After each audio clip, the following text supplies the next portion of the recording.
Olá, meu querido irmão, minha querida irmã, a paz de Jesus e o amor de Maria esteja de novo contigo aí no seu coração.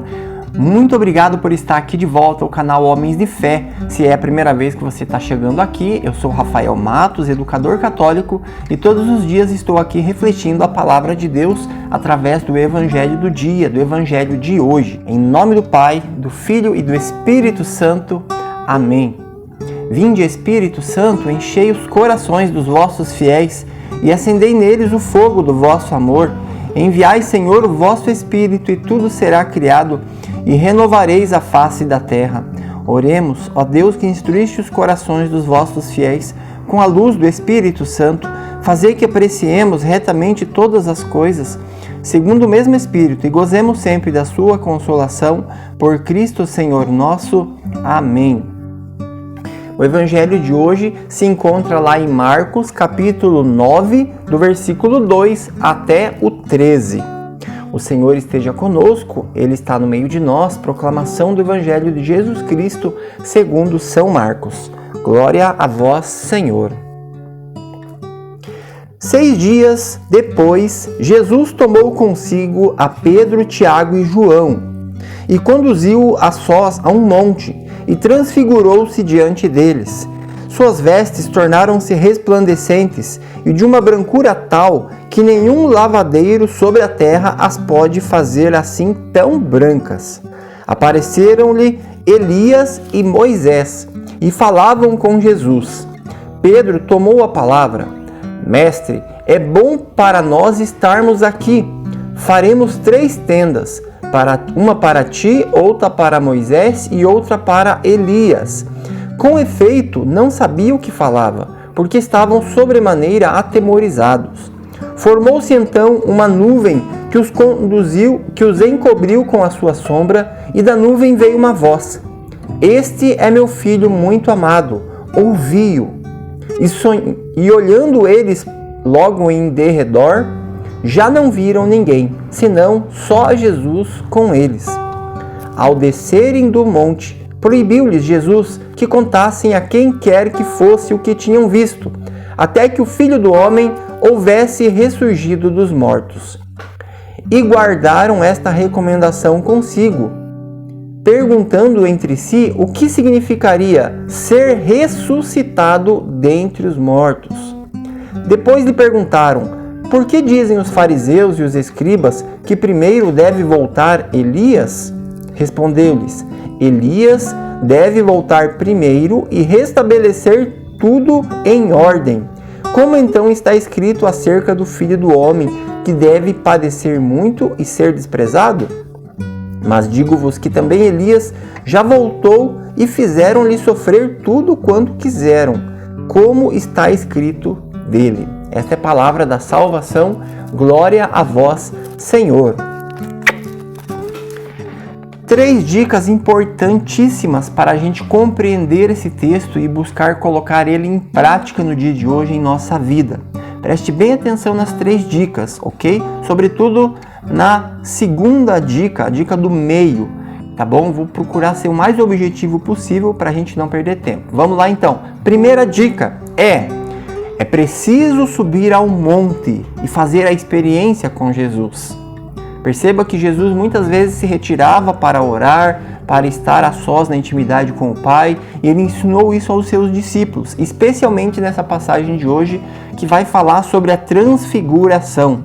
Na transfiguração, eles sobem ao monte e aí, nesse momento bonito que eles estavam, Jesus se transfigurou.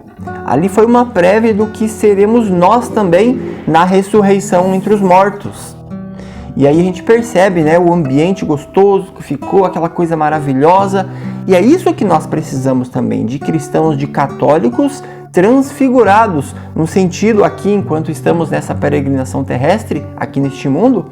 É claro que, obviamente, não como o Senhor no sentido do ressuscitado, da glória, mas precisamos também transfigurar o nosso ser, mostrar que a nossa vida se divide entre antes e depois de encontrarmos o Senhor. Alguém que encontra Jesus, que se diz seguidor de Jesus, jamais pode ter a mesma aparência, a mesma figura do que era antes. Eu, Rafael, depois, conforme fui me encontrando, aprendendo a ser íntimo do Senhor, até o meu semblante, o meu jeito de se comunicar com as pessoas, de ver o mundo, de interpretar os fatos, é diferente do Rafael de antes. E isso precisa acontecer com você também.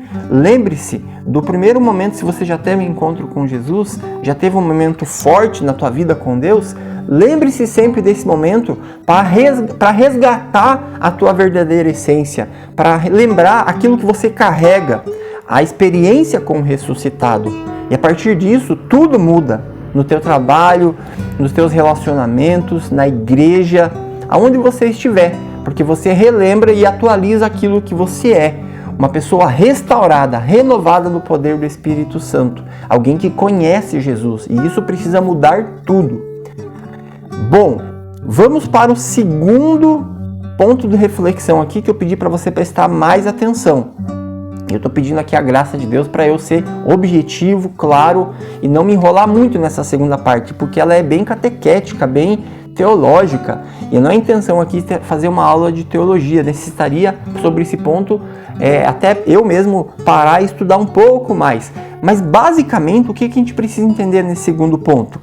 Que é impossível sermos católicos e espíritas. Tem muita gente na Igreja Católica que se diz católico, mas acredita na reencarnação.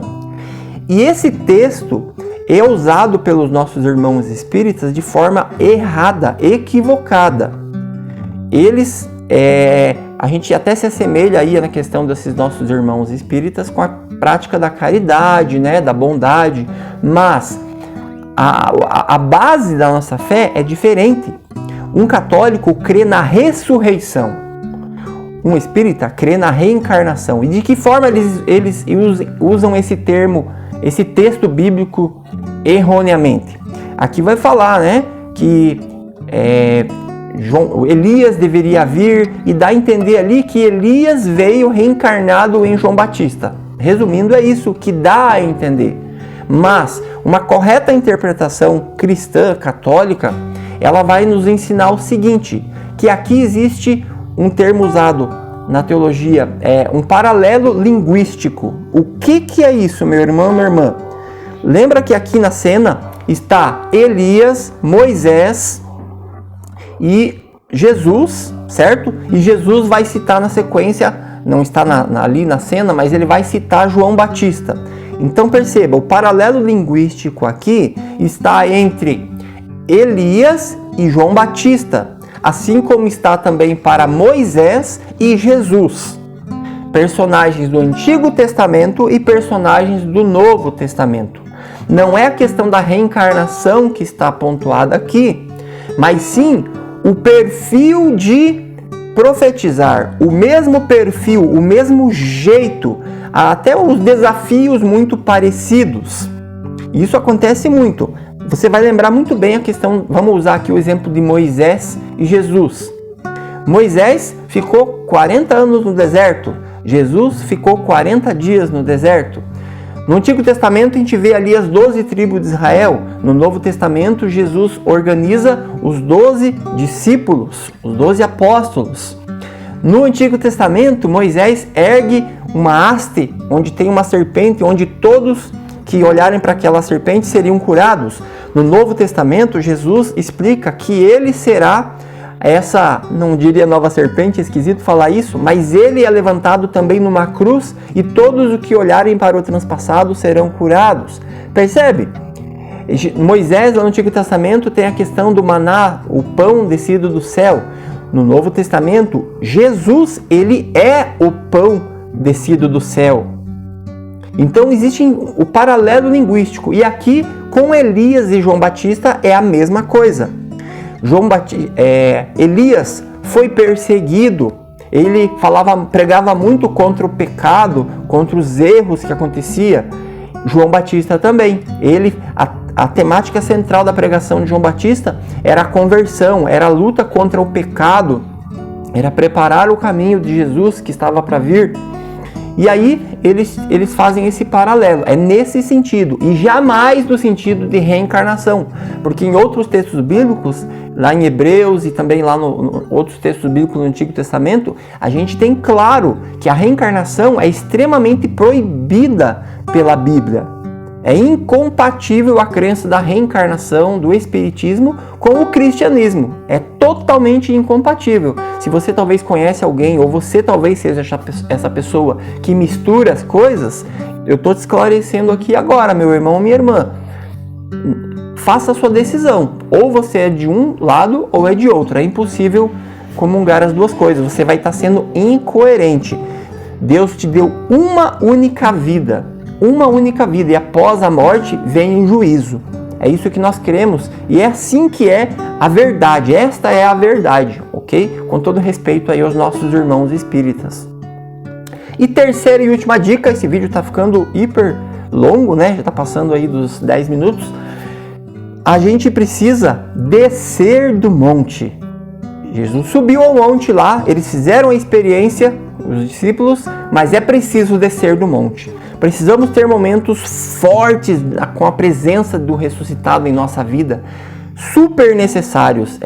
Não tem como descer do monte e agir pelo poder do Espírito Santo, né, no dia a dia, se a gente não viver momentos também extraordinários, momentos de intimidade profunda com Deus.